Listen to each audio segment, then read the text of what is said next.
You want one word? An Amiga? Right on. Amazing Amiga, that's it. I was going to say awesome, but that sounds like a cartoon. Radical, and it's certainly a radical machine. Awesome. One word? Amiga. Friend. You know, I mean, that's what it means. The Amiga has always belonged to the dreamers. It was invented by an eclectic band of individuals led by Jay Miner, a group that became close friends with an active sense of humor, an overactive work ethic, and an almost childlike enthusiasm. They set out to make their dream computer, one they'd like to use themselves, real cool, real fast, with lots of power and lots of whizzy demos. The team was brilliant, creative. Without a thought, they abandoned the stodgy conventions that said computers are computers and toys are toys. And whether you believe the Amiga is a game machine or a business machine, there's no denying that the combination of power and graphics was a revolution in computing. Only now are the other computers beginning to meet the standards that the Amiga inventors set almost 10 years ago. That original Amiga team created the machine. They brought to it their unique personality and put out something totally new. Their story is unique. It tells of entrepreneurship, passion, trust, courage, and friendship. It's a very personal story. It belongs to Jay and Dave and Carl, the four Bobs, and all the others at Amiga. It can't be told by anybody else, so when we decided to record the story, we brought the original members together, collected their personal photographs, and borrowed their home film footage. Here, in their own words, is the story of the making of the Amiga.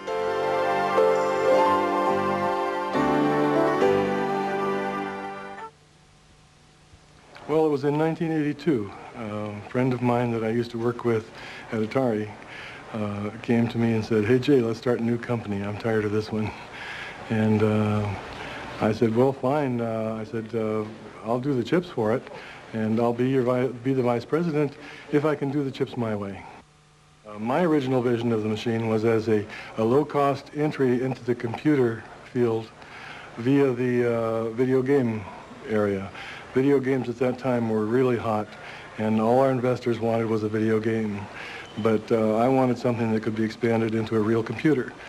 We got a vice president out from back east called Dave Morse, a president rather, called Dave Morse, who was vice president of Tonka Toys, came out to be our president, and started a little company over on Scott Boulevard in Santa Clara called High Toro.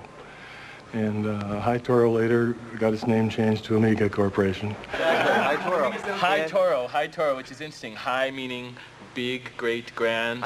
Toro meaning bull. First thing I thought of when I saw that name was lawnmowers. And so I think that when they talked to other people about it, they got the same impression too, that it was a lawnmower company. So they changed it. And Amiga Corporation was what it was when I joined. And Amiga was, they chose the name Amiga because they were looking for something that meant friend or friendly. But in Silicon Valley, there is an extremely high concentration of computer companies, and there's a lot of spying that goes on all the time, and people trying to take ideas from other people and trying to outdo one another. And so it's really important to conceal what you're doing and to, at least to not broadcast around the things that you're working on, especially with the project that we're working on, with the ideas that we had. We thought that we had a gold mine in our hands and that we were going to be able to do something really major with this idea. So we had to hide it as much as we could for as long as we could. And so they set the company up to the real world to look as if it was High Toro and then Amiga Computer, a company that made game peripherals. And the industry said, "What's that new company over there on Scott Avenue?" And they went and they looked with their binoculars in the window and they saw, "Oh, joysticks, no problem, okay." When I first interviewed at Amiga, it was very interesting. I was there to do a game machine. I got hired to work on, the next greatest game machine is going to be the greatest thing. And I'm talking with everyone, and I interviewed with everyone, and I talked with the hardware guys, and I talked with them, and talking with Dave Morse, and he's giving me the spiel, you know, oh, the next greatest machine, and oh, it's going to be wonderful, take the game industry by storm. And then I made my way back to Jay's office, and I'm talking with him to get a feel for the real, you know, what the hardware's really like and stuff like that. And he's got a whiteboard behind him while we're talking, and it's, you know, RAM and CPU and stuff like that. But there's this one little box that comes off in the corner that has KBD PRT on it.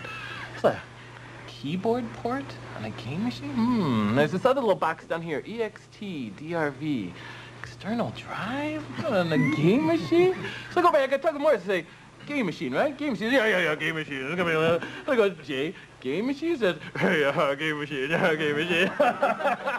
I was the first software guy that Bob Paraso hired, and when I was hired as manager of entertainment software because I'd worked in the video game business.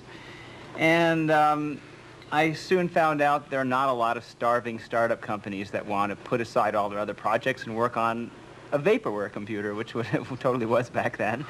And plus also I found out I'd much rather hack code than you know, try to get other people to hack code. I was hired as the manager of operating systems, and the day I got there, actually, the day I was interviewed there, Bob Paraso said to me, well, if you come here, you can design whatever operating system you want. I said, I'll do a multitasking operating system. So that's why I went to work at Amiga, was the multitasking operating system. First, when I had my first interview, I had talked to the recruiter and she set up an interview. And, but I accidentally blew it off because I went to I forgot all about it. I went to an HP beer bust, which was important too. But I looked at my watch at 7 o'clock and I go, oh my gosh, I just missed an interview that I was really looking forward to go to. So the next day I called them up and said, well, gee, I'm real sorry. Can I have another interview? Can we schedule another time? And they said, oh, sure, fine, just come on down whenever you can. And so I knew that there was a pretty good atmosphere there when that happened. I'm interviewing with Gary McCoy, for whom I was supposed to work. And he takes me back into the software lab where everybody is all over everybody else. And I guess you guys were really used to giving demos to venture capital people and such. So I come through with Gary, and the talking heads are on, and I'm awestruck. I'm watching this thing. But it was very loud in there. Very loud and very warm. I mean, if it wasn't the voice, there were the fans in the background. And so I'm watching this, and Gary's getting very frustrated because he was proud of what we were seeing. And finally just exploded. Knock it off, he screams, and I was trying to calm him down. I'm interviewing from a job and pissing everybody off. So he says, I said, don't worry, Gary, I can understand, I can lip read.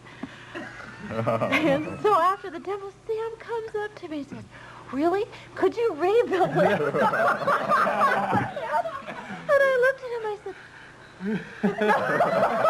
well, how close was it? Was it pretty close? I was joking not to make Gary, but I thought, this is perfect. This is the best company to work for. He was really working on that.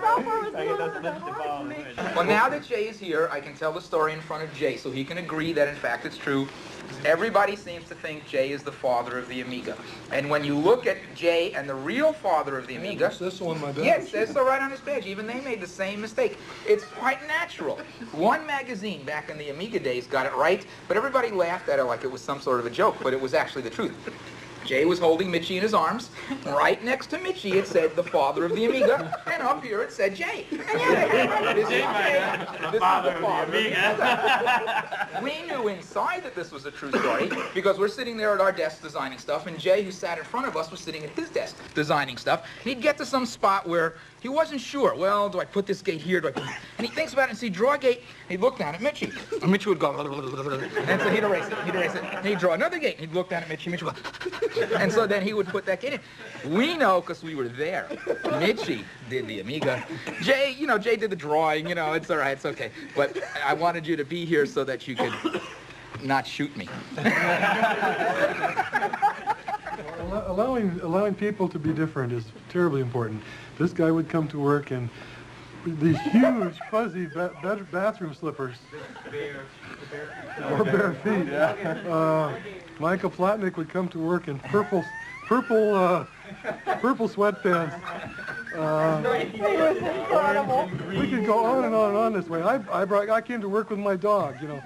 Everybody had something that they wanted to do. And who cares, as long as you get the work done.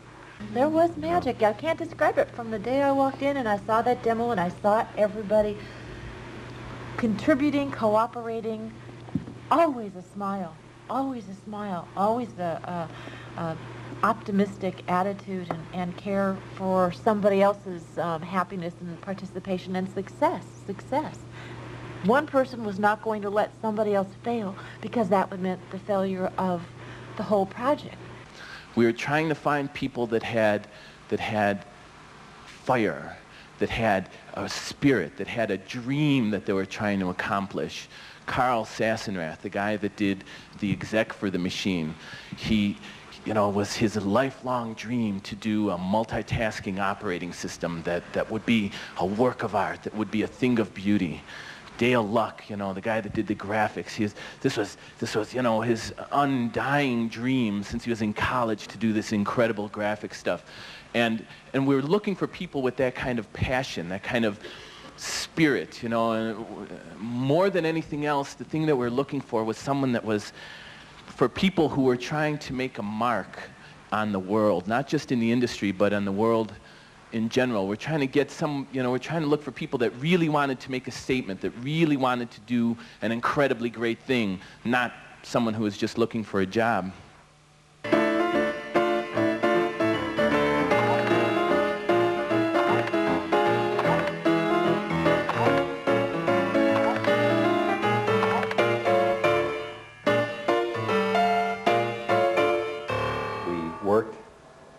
Called a software cave, which was a room about, I'd say about 30 feet by 15 feet or 20 feet. I started about in August of '83. There was no hardware still. There was just some drawings on a whiteboard. Most of the hardware in terms of the Blitter, the Agnes chip, the Porsche chip, and the Daphne chip had already been designed. Now those Daphne and Porsche you probably may not have heard of, but those were earlier versions of the Denise and Paula chip. We had the board all laid out and everything, and all the architecture based on 512K RAM. Commodore came around and said, "Can't you make a 256K RAM? 512K RAM is so expensive today." I said, "Look, RAM is going to come down." No. I said, "Well, it can't be done. I'm sorry." So I just went off. I went off. I come back a week later, find out, guess who told him how to do it? Guess who actually did it for him, made 256K. You know that plug-in on the front? Yeah. Here's the culprit right here. I've never forgiven him for that. PC came out at 16. Okay, the original PCs were coming out at 16K. And I had a PC at home, and so I was praying, Jay, make it 64K at least. Please, 64K at least. 512K from the start in terms of socket capability. Right. Okay? Right. Now, you don't have to plug all those chips in if you want to make it cheaper. Right. But at least you got the holes there that the guy can plug them into later. And the architecture with that as a basis for the software. You follow me? But no, the cost of those sockets were about 3 cents a piece. And that was too expensive for Commodore and other people. I owned an IBM PC at home, and I programmed on the IBM PC. And when I crashed my IBM PC, the screen went dark, and it would reboot sometimes, or you'd have to turn it off, actually, and turn it back on. And about that same time, the Macintosh, was coming out, and they had this little bomb. I'd heard about their little bomb that came up on the screen. I thought, that's kind of interesting, coming up with some sort of indication that your software failed, that your machine failed. And I sat down and I thought about it, and I thought, you're going to have a sense of humor. If your machine fails like this, and you've lost 2 hours worth of editing, you're going to want to laugh about this somehow. So we put it in there. The machine crashed then for Martin Shabilsky, I think, in his office. The machine crashed, and he saw this thing come up. It said Guru Meditation. And he said, "What is this? Take this out right now." and so I took it out, and it said software failure. And all of a sudden, so a new version of the system went out that said software failure, and everyone was like depressed. Well, it was like, put the Guru Meditations back in. And so we did it without permission. We just put it back in. That's right. All the developers, what did you do? It's a software failure. What is that? So, yeah, we just put it back. We didn't ask. We just did it. I can remember one of the first the large users group meetings I went to, where people would go up there and they'd show their programs, their software that they wrote in front of the group. And of course, whenever it would crash, the group meditation would come up and everyone would be chanting, "Guru, guru, guru." Now, they wouldn't be chanting software failure. We made a lot of design decisions that were wrong. If you say we're selling a personal computer. Oh yeah. I mean, we decided that we wanted the graphics to run fast. So it never checked. It would go out and it'd say, "Give me some memory," and it would never check to see if it got it. It just assumed it got it. And so if we didn't have 512 memory, we'd it'd crash and you get a guru meditation error. And on retrospect, those were mistakes. If we were building a personal computer, we'd be sure to not do that now. Like the original color scheme of the Amiga, there are a lot of people that don't like the white with the blue background. We sat there with TVs to try and figure out what colors on NTSC wouldn't just bleed horribly as you made the transition from the foreground color to the background color. And it turns out those colors work great. Well, I had 3 monitors on my desk so I could check everything. I had the Sony we used because it had crisp graphics. I had a TV so that we'd see how badly it blurred. And I had that IBM 2-color thing just so we could see how badly it looked in 2 colors. Do you remember some of the cheesy TVs we had? Yeah. Joe Schlag TV Company. We went out and literally, we needed to test how the video would look on television, so we went out and we bought 10 televisions. And we went into this video store, I think it was the Good Guys or somebody, and we said, "We want your worst TV." The guy sort of looks at us and he says, "Well, okay, these guys don't really want the worst TV." And they say, "We've got this great TV on sale. It's $279. And we say, "No, you don't understand. I don't want a good TV on sale. I want the worst TV set you got in the store." And he sort of looks at us and says, "Well, this one's $375, and it's terrible. Great, we'll take it." Wait, I should tell Rob's story. Rob Peck was my roommate, and this was a guy. He had an excellent talent. Rob Peck's talent was he could go into an engineer, get 5 minutes of explanation, and write a technical manual that was good. He took so much abuse from us during those so much abuse. Get out of my office right now.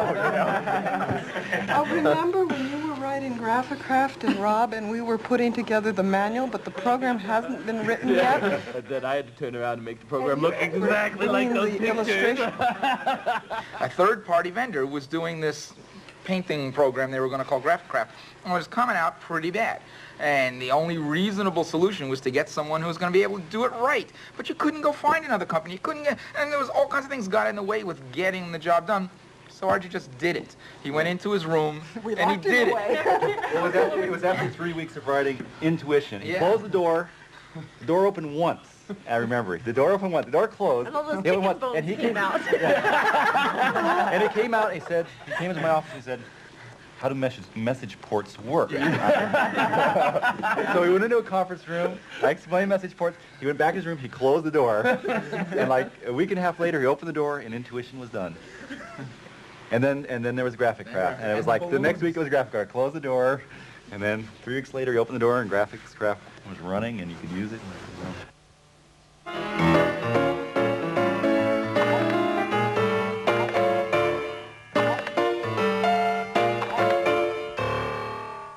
There we were, working furiously designing this machine.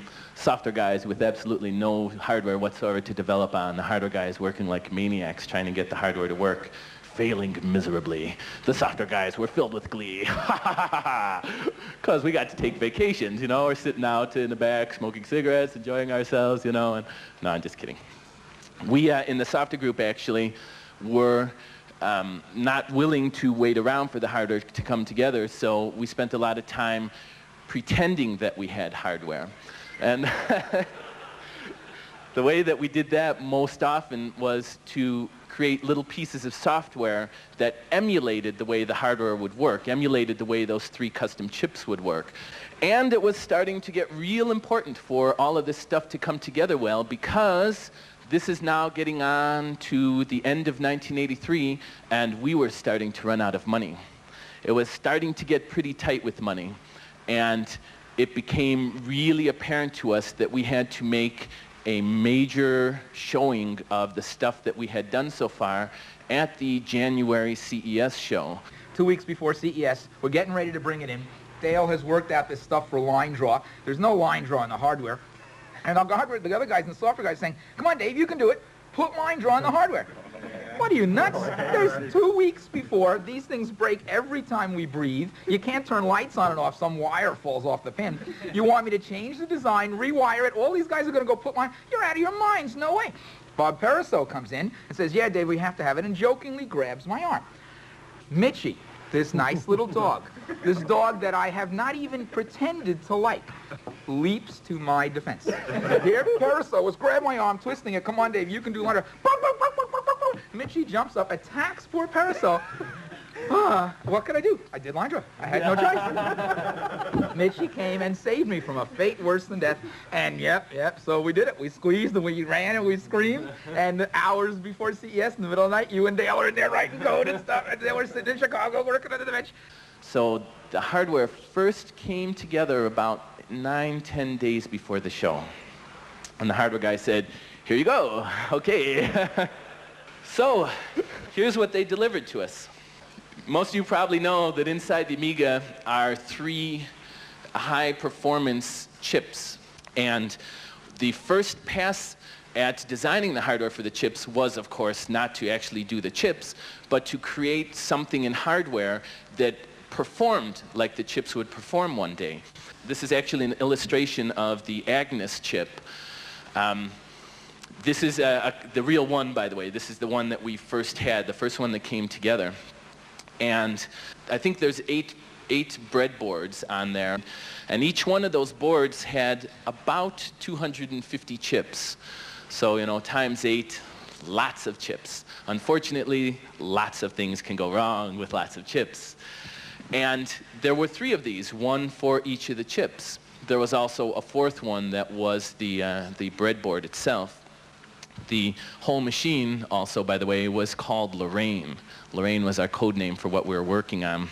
Lorraine was the name of the president's wife, too. And at first, she was honored to have the machine named after her. She came in during those 9 days between when we got the hardware and CES, and she heard the things we were saying about Lorraine. Then she wasn't quite so honored.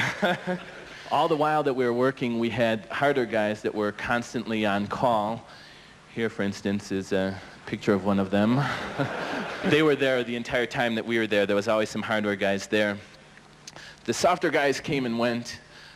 Dale Luck and I, in particular, worked there almost the entire time. Those entire 9 days, we worked nonstop trying to get stuff done. A lot of my work depended on the things that Dale was doing, and so I was constantly badgering him. And he was, okay, I'm working real fast, I am. Here's a picture of Dale working real fast. What Dale was doing was he carried around his pillow with him the entire time that he was working there. And the computers that we're using at the time had a program on it that we wrote called Beep. You type in Beep and it would beep. And it had a type ahead buffer, so you could type in an instruction and have the computer go ahead and do that instruction, which would take a while. And you'd also be able to type in beep long before it would actually be executed. So what we used to do, and Dale was an expert at this, he would carry his pillow with him at all times. He'd type in the compile instruction, type in beep, and go to sleep. 5 minutes later, beep, he said, oh yeah, back to work.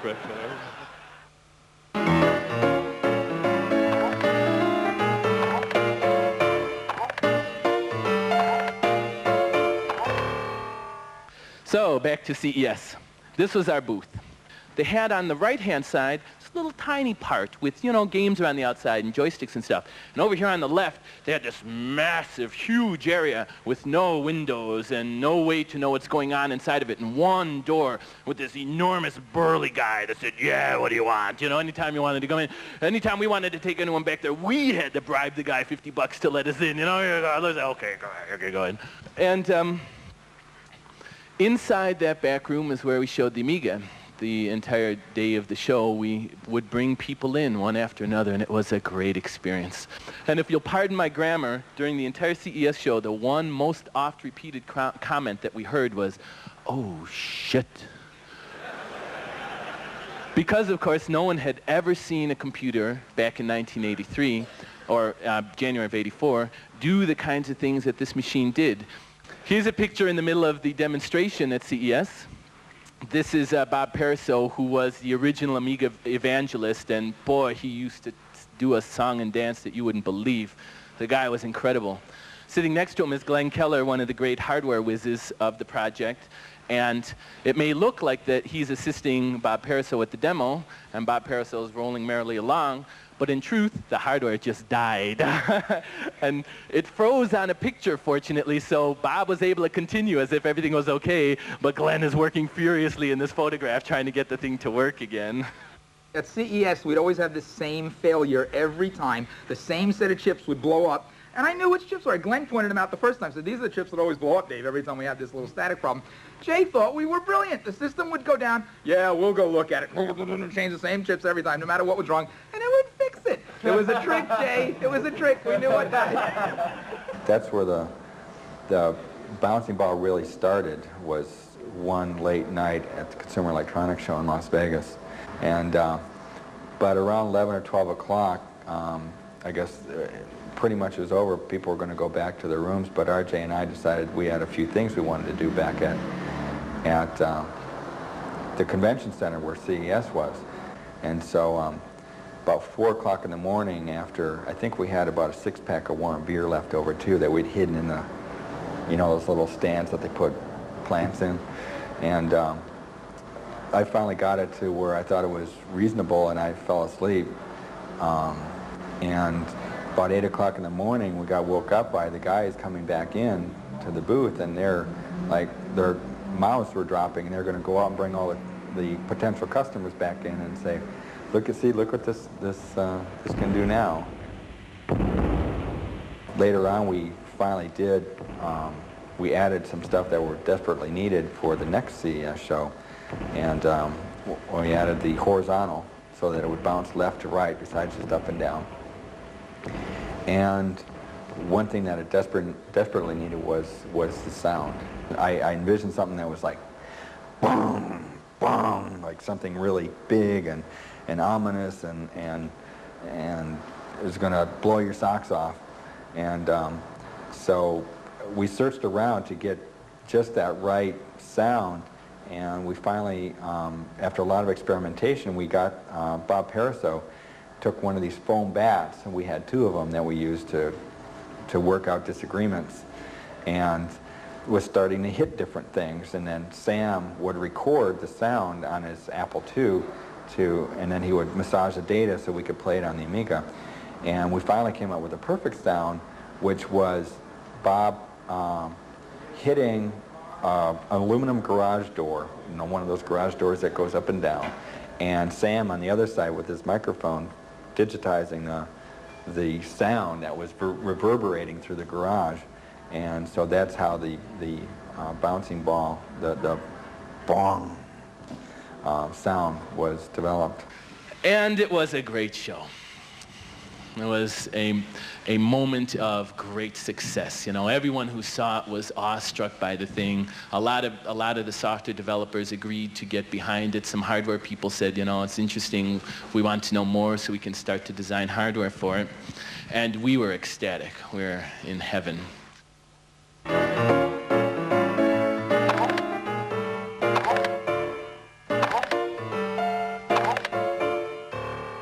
We did really well at the CES, and everyone was still working together. We still had that great passion, that great sense of pulling together as a team to get everything done, but it started to feel in the air as if it was going to go bad, because there was just less and less money all the time. It was getting harder and harder. You know, we knew the kind of debts we had run up with our creditors and the fact that we weren't paying them. They never missed a payroll. Didn't that have a lot to do with the prayer meeting? Had a bit to do with me mortgaging my house, too. Yeah, Jay did a lot of interesting personal sacrifice. There was a stock thing that you did that you changed stuff on, and you dragged money in from the house. Yeah, it was. I was lucky enough to be sitting 5 feet away from Jay while he was doing, you know, while we were doing stuff. Of course, the dog was there, but then after line draw, the dog was okay. But yeah, poor Jay on the phone. Well, okay, did I get a 1/4%? You know, and it was, yeah, it was a tough time, Jay. Thanks. No. Well, I wouldn't have normally done that for a company, except it was my company, and I knew the product was, you know, I knew the product was solid concept. And we were so far ahead of everybody else at that time in terms of a really usable computer. So then came Atari. And Atari said that they would make a deal to buy the company from us. And they, you know, they knew that we were real tight for cash, so they made a deal with us where they would advance us $500,000 to make our immediate payments. What we owed immediately. There was a payroll they due the next day that this whole thing came down, and then we would have 1 month to negotiate with them to come to a deal for them to buy the Amiga.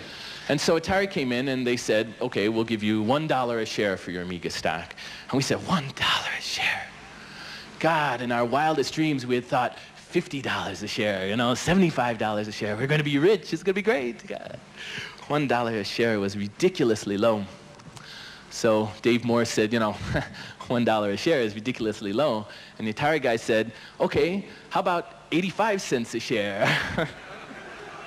So wait, at Harvard they told me you go up, I go down, you know. And the truth was that Atari knew the condition that we were in, and Atari was not interested in buying us. Atari was interested, for reasons of its own, in buying just the machine. They didn't want to buy the group, they wanted to just get the technology. Now we're down to the last few days before the end of, the end of the agreement, where we either have to come up with the bread for Atari, or they would get the company. And then the phone rang, and it was Commodore calling. And Commodore said, well, we can make you a much better deal than that, you know. So they send out their plane, and Dave Morse hops in the plane, and he flies out to Westchester, Pennsylvania, or New York, or wherever it was. And what follows then are 3.5 days of intense negotiations, where, you know, they're hammering out one detail after another. What's going to happen? Dave's interested in the people. Oh, this and that and the other thing. And they go back and forth, and they're trying to get everything worked out so that, you know, the deals are just right. And, you know, when you don't cut a deal like this in 3 days without working well into the night. And here it is, the last night, and these guys, 3 o'clock in the morning, and they're like, what are we going to do? And they're dancing, you know, to keep themselves awake. Keep going here. And it's the last minute, and there's the Jets out in the parking lot with it, you know, revved up against its brakes, and, you know, everyone's around the table, and they say to Morris, they say, $4. $4 a share. That's our final offer. You're out of time. You can either accept it or, you know, not, and go with Atari. And he says, I don't know. Let me check with my people. He goes, gives Jay a call. He says, $4. Jay says, well, it's not 50, but, you know, it's $4 is okay. If you think it's right, go with it. And he calls up, you know, the other guy's a VP of marketing, the VP of sales. What do you think? Well, you know, it's not what we had in mind, but it's better than zero. I'll go with it. And everyone said, okay. So he went back to the table and he sat down. He said, sorry, my people say $4 is not enough. I'm going to have to decline your offer.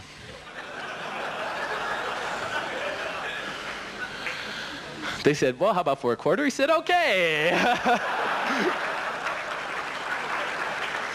I don't know about you guys, but I would not have the nerve to look down a barrel of a gun like that.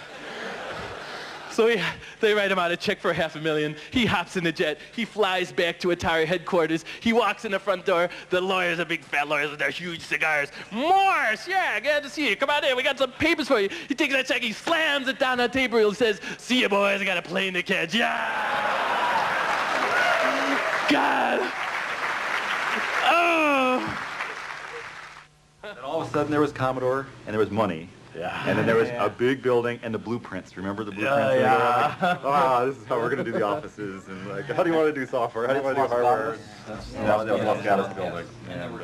We went back to Commodore to negotiate the future of the machine and the closure of the deal. And Dave Morse told me, don't insist on an expansion port. I says, but Dave, we've got to have an expansion port.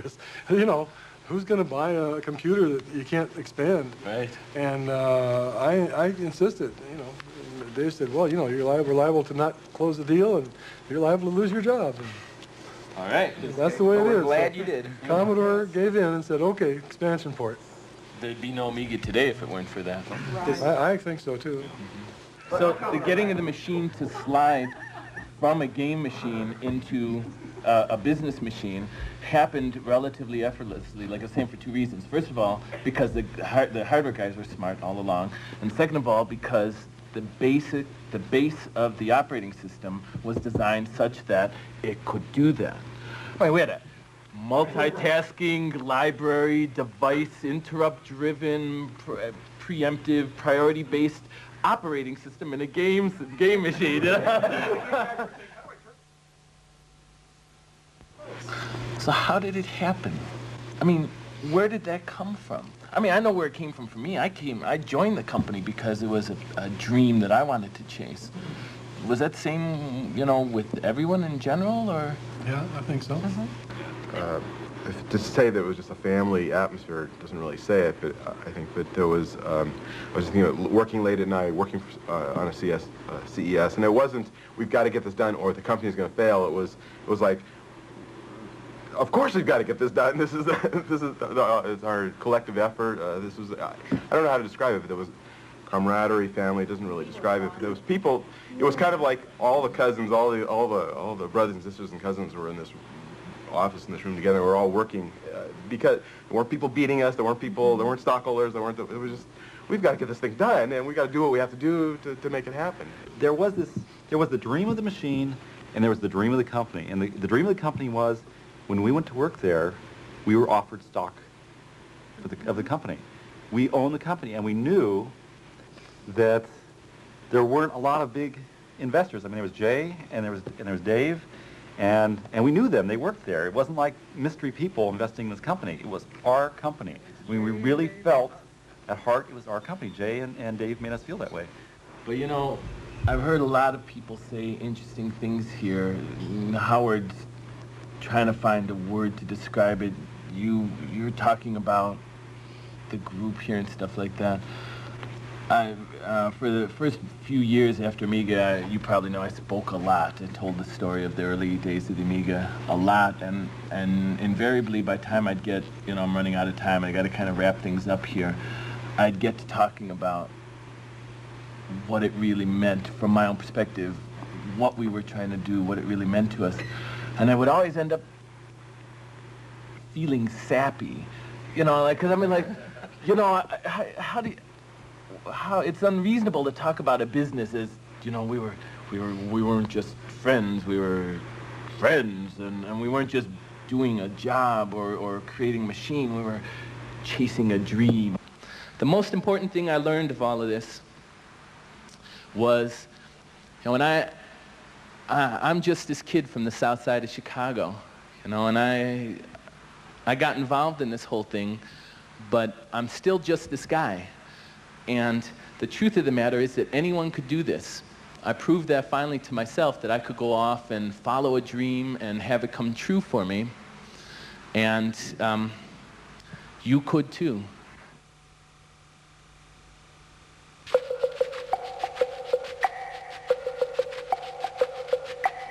Yeah, this is a good one. Because again, we're coming up to CES, and it's last minute. Everyone's racing like mad to get their demos done, and Paraso's, you know, being the correct boss. Okay, it's time. We got to go now. It's time to pack up the equipment. And the software guys, no, wait, one more change, and they're unplugging our keyboards, and we're walking out the door. You know, so try to program, and they left us like an hour and a half before the flight, and you know, we're all looking at each other with these big blurry eyes. Well, what do we do now? I don't know. Well, maybe we ought to go home and pack. Oh, yeah, good idea. So I went home to pack, and I'm going to get, you know, I figure just throw some clean clothes in a bag and fold it up. It'll take me an hour or something. And I get home, and there's no clean clothes anywhere. There's just this lumps of stuff. Well, okay, I'll just pack it like this. I'll wash it in Vegas. Okay, that's fine. And okay. Now I got a half hour to kill before I'm supposed to go to the airport. And I'm looking around. I look at the bed. I say, man, I'm so exhausted. Just a little rest. I won't fall asleep. Just a little rest. So my whole body said, yeah, that's a good idea. But the brain said, no, don't do it. So I didn't do it. I went into my kitchen and I found the stiffest upright back chair to sit in so that I wouldn't fall asleep. And it was only the fact that I started to asphyxiate that I woke up. I woke up, I was already late for the plane. And this is the whole Amiga crew, all of us going to big CES, you know, the company's hinging on this. And I'm late for this damn plane.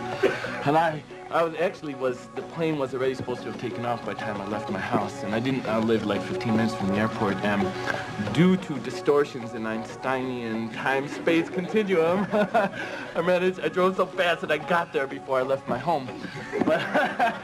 But it was too late. I got to the plane. The plane was already gone. It was there. It had pulled back, and they pulled the ladder back and all this stuff. But the door was closed, but it was not moving. It was sitting right there. And so I'm begging at the counter, please, my God, please, let me get me on that plane. You know. No, too late. Sorry, it's closed. And I'm finding every official. Come on, please. No, sorry. And then I found this person, a woman, wearing the orange jumpsuits of the airport, and she's got a walkie-talkie. I'll take you on a date as soon as I get back if you can get me on that plane. I'll take you to a movie, anything you want, any dinner, any restaurant. She said, well, what kind of food do you like? I don't care. And she's like, no, I don't know. And no, I got some little disturbance here. Okay, I understand. All right, so they finally let me. So they pull the gate up and they open the door and I climb up the ladder and I get into the plane and all over on this side, back in the passenger compartment, this whole contingent of Amiga people, yes, he made it, all right!